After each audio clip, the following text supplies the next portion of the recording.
Hi, so this is my senior capstone proposal about social media in the nonprofit space.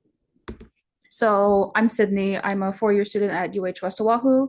I graduated from Mililani High School, and I am a creative media major with a focus in communications and new media. So essentially, I will be interning at Ronald McDonald House Charities of Hawaii for my practicum to help them create content.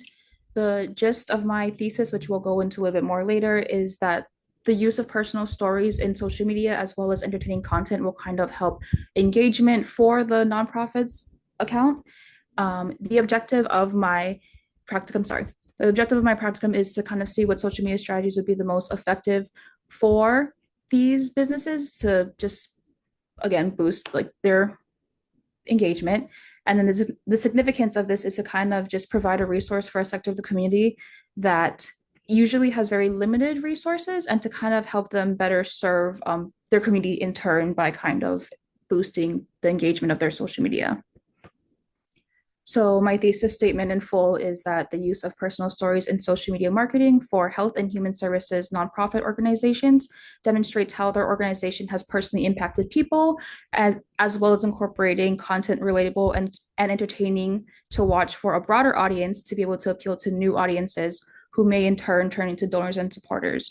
So kind of just like I mentioned earlier, just essentially just showcasing how the nonprofit has helped people in the past so that supporters can kind of see this is what they do, this is why I should help, and then also incorporating content that's more fun and entertaining to watch so that people who aren't don't really need the service but could help support can see the content and be entertained and want to stick around and then be exposed to the information later on.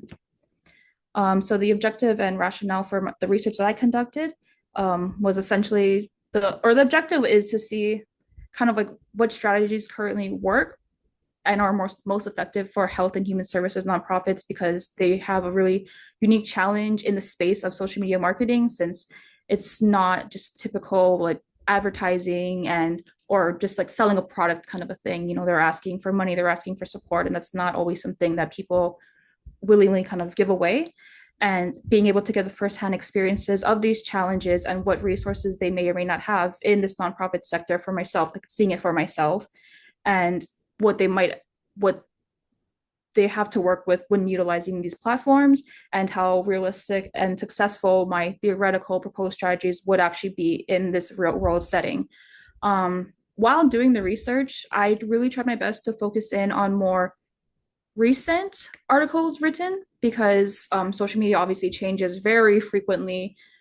Even like 5 years ago, if you were to just go on your compare like a social media feed now versus 5 years ago, it is drastically different the way that the app will present you the content.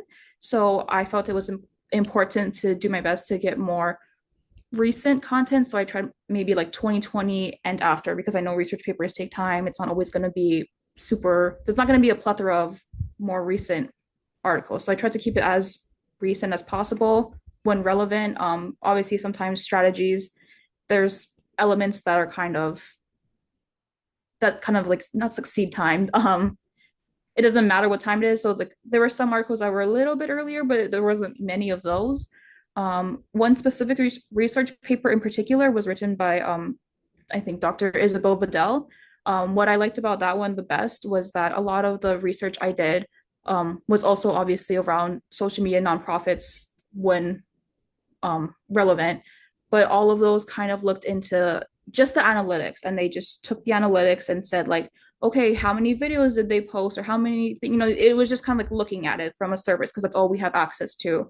But for this paper, she did that, but she also interviewed these nonprofits that they featured in their paper. So they were able to kind of understand the nuances of these nonprofits and like what the nonprofit people felt like helped or didn't help, and they can kind of share their struggles and challenges, and it really just added another layer to the just the information. So that one was incredibly helpful, gave a lot more insight I felt like, and it kind of was able to tackle the things of like the analytics were low here but it's X, Y, and Z reason. So yeah, that was incredibly helpful. And yes, as I mentioned, obviously a lot of the research I did was around nonprofits as much as possible. Some were obviously broader guides about social media in general, but I tried to make it mostly about nonprofits.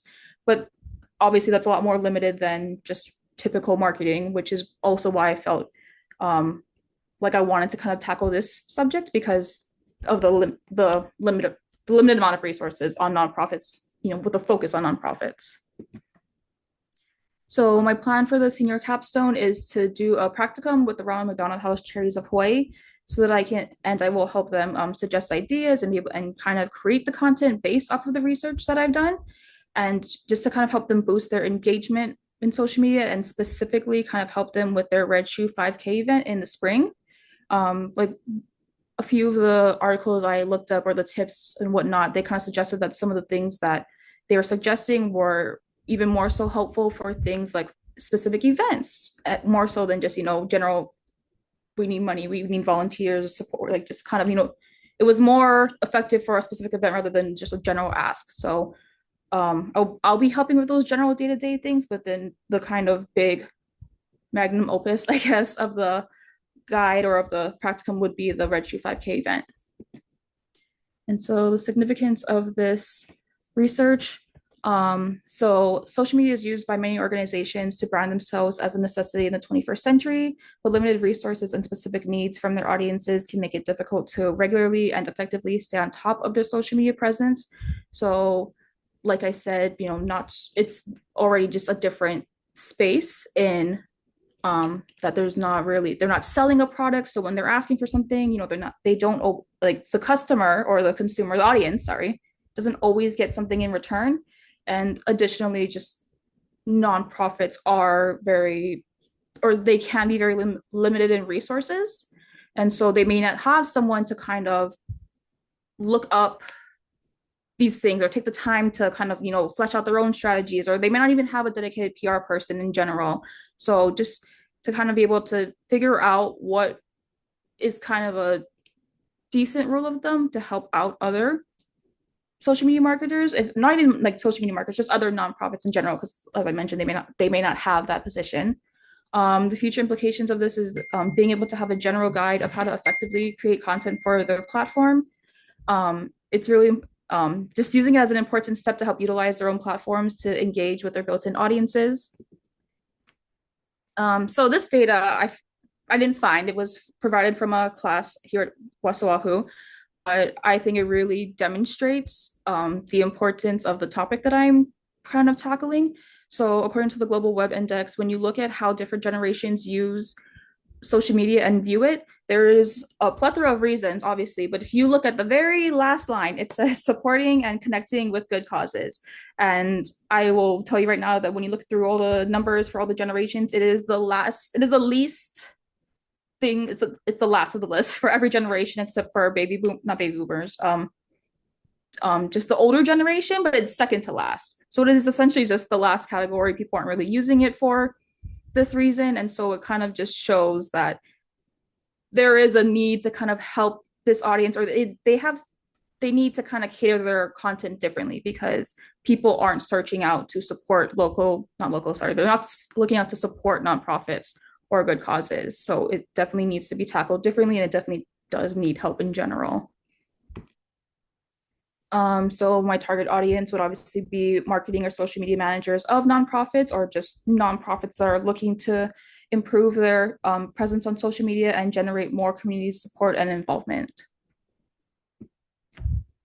So the proposed solution is utilizing social media to engage with their built-in audiences, to be more active with support. And for my practicum specifically, it's to raise participation and support for the upcoming fundraising event. So my preparation process is I'm going to first start off by creating an initial outline of how I feel the content should be tackled. So for example, there are things out there that exist already, such as 80-20 rule or rule of thirds. 80-20 kind of says that 80% of your content should be entertaining to kind of just draw in the audience, and 20% should be informational to kind of say what you need to say. And rule of thirds proposes that you post 1/3 informational, one third entertaining, and one third of just sharing resources from other similar accounts to kind of just build out your community. Both of these rules kind of say that, it's obviously flexible due to the needs of whatever you need to do. So they're not set in stone.